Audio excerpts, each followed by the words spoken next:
দেওয়ানি কার্যবিধি 1908-এর 2-11 ধারায় আইনানুগ প্রতিনিধি বা বৈধ প্রতিনিধি সম্পর্কে বলা হয়েছে। আইনানুগ প্রতিনিধি বা বৈধ প্রতিনিধি ওই ব্যক্তিকে বলে যিনি আইনগতভাবে মৃত ব্যক্তির সম্পত্তির প্রতিনিধিত্ব করেন, মৃত ব্যক্তির সম্পত্তি পরিচালনা করেন, যার বিরুদ্ধে মৃত ব্যক্তির প্রতিনিধি হিসেবে মামলা করা যায় এবং যিনি মৃত ব্যক্তির প্রতিনিধি হিসেবে মামলা করতে পারেন। ধারা 2-12 অন্তর্বর্তীকালীন মুনাফা বা মধ্যবর্তী মুনাফা।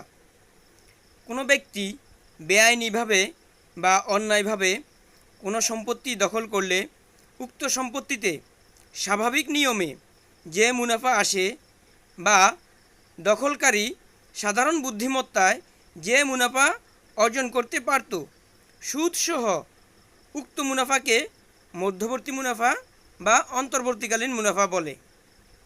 কিন্তু বেআইনিভাবে বা অন্যায়ভাবে সম্পত্তি দখলকারী ব্যক্তি উক্ত সম্পত্তির কোনো উন্নয়ন করলে এবং এই উন্নয়নের ফলে সৃষ্ট মুনাফা অন্তর্বর্তীকালীন বা মধ্যবর্তী মুনাফা হিসেবে বিবেচিত হবে না। মধ্যবর্তী মুনাফা বা অন্তর্বর্তীকালীন মুনাফার ক্ষেত্রে বাদীকে যেটা প্রমাণ করতে হবে সেটা হলো বাদী উক্ত সম্পত্তির মালিক এবং বিবাদী উক্ত সম্পত্তি বেআইনি বা অন্যায়ভাবে দখল করেছে। যেমন রহিম করিমের একটি জমি 4 বছর যাবৎ বেআইনিভাবে দখল করে আছে এবং সেখানে কিছু বাঁশঝাড় গড়ে ওঠে। রহিম বাঁশ বিক্রয় করে 50,000 টাকা লাভ করে। এখন সুদসহ এই 50,000 টাকা মধ্যবর্তী মুনাফা হিসেবে গণ্য হবে। স্থাবর সম্পত্তির ক্ষেত্রে শুধু মধ্যবর্তী মুনাফা দাবি করা যায়। মধ্যবর্তী